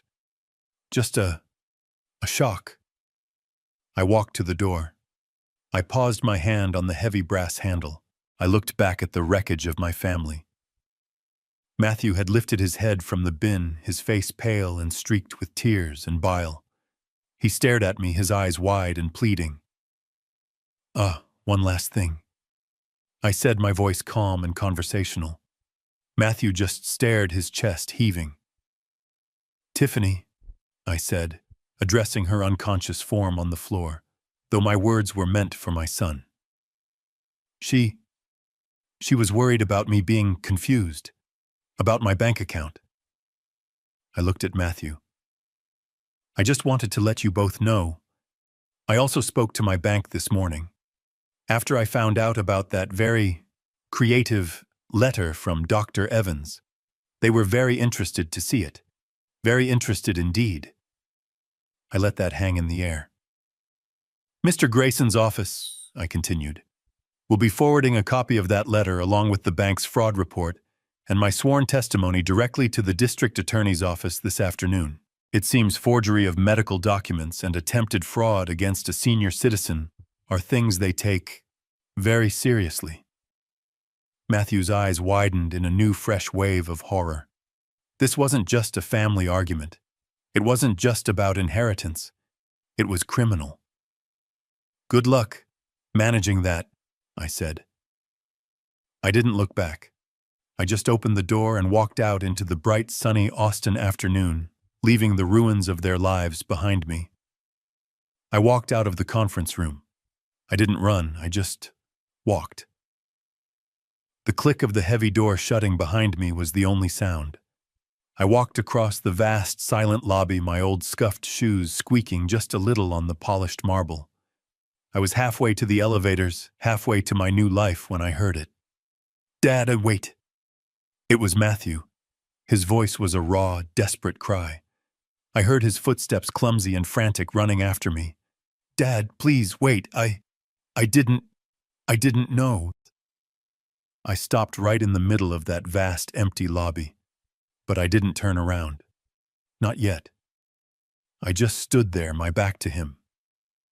"I didn't know about the doctor's letter," he choked out, gasping for breath, as he stopped a few feet behind me. "I swear to God, Dad, I didn't know about the bank or any of it. The money, the 800 million. I had no idea." He was sobbing, deep, shuddering, broken sobs. I waited until he was finished. Then I slowly turned around. I looked at my son, my 40-year-old son. His face was a mess.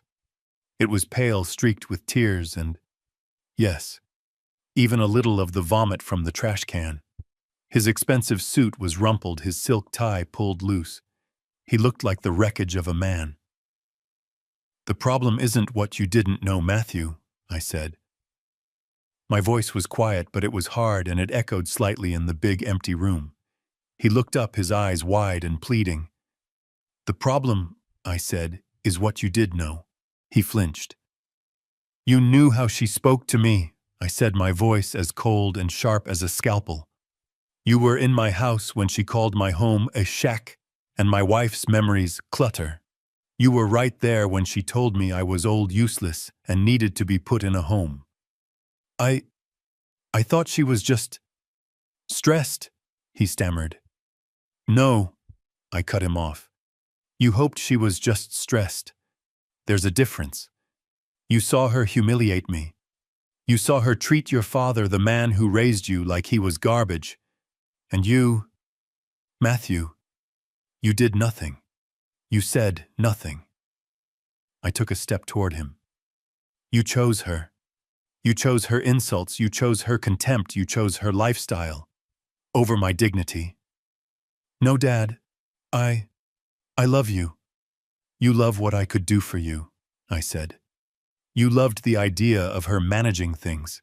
You loved the idea of a practical solution that meant you didn't have to deal with your old, poor, embarrassing father anymore. You chose her, Matthew. You chose silence. And that's the one thing I can't forgive. He collapsed against a marble pillar, the fight completely gone out of him. He was just a broken man. What do I do now? He whispered to the floor. What am I supposed to do? I looked at him for a long moment. My son. You have two choices, I said. It's very simple. You can go back in that room. You can pick your wife up off the floor, the woman who lied to you, who committed a federal crime in your name, who never loved you, who only loved a $95 million fantasy. You can stay with her. You can try to build a life on that pile of ashes and lies. I paused. Or you can walk out of this building. You can go get a job that actually pays your bills. You can find an apartment you can actually afford. And you can start for the first time in your life to learn how to be a man of integrity. A man who respects himself. He looked up at me, his eyes desperate. Which one do you want me to do? I shook my head. That's the part you still don't understand, son. It doesn't matter what I want. It matters what you choose. I turned my back on him for the last time. But whatever you choose, I said, walking toward the elevators, you're going to do it on your own. I pushed the elevator button. The doors opened with that same silent whoosh. I stepped inside and the polished steel doors slid shut, reflecting a distorted, blurry image of the man in the cheap brown suit. The man they thought I was. The elevator descended a smooth, silent drop from the 50th floor. When the doors opened again, I was in the main lobby. I walked past the security desk, past the enormous abstract painting, and pushed through the heavy glass doors. The bright, hot Austin sun hit my face. It felt warm. Real. I hadn't realized how cold, how sterile that office had been. I stood on the pavement for a moment, just breathing in the city air, the smell of traffic, hot pavement, and a faint hint of barbecue from a truck down the street. I reached into the pocket of my old khaki pants and pulled out my smartphone, my real one, the one Matthew had never seen. I scrolled through my contacts, past names of CEOs, board members, and international bankers, until I found the one I wanted.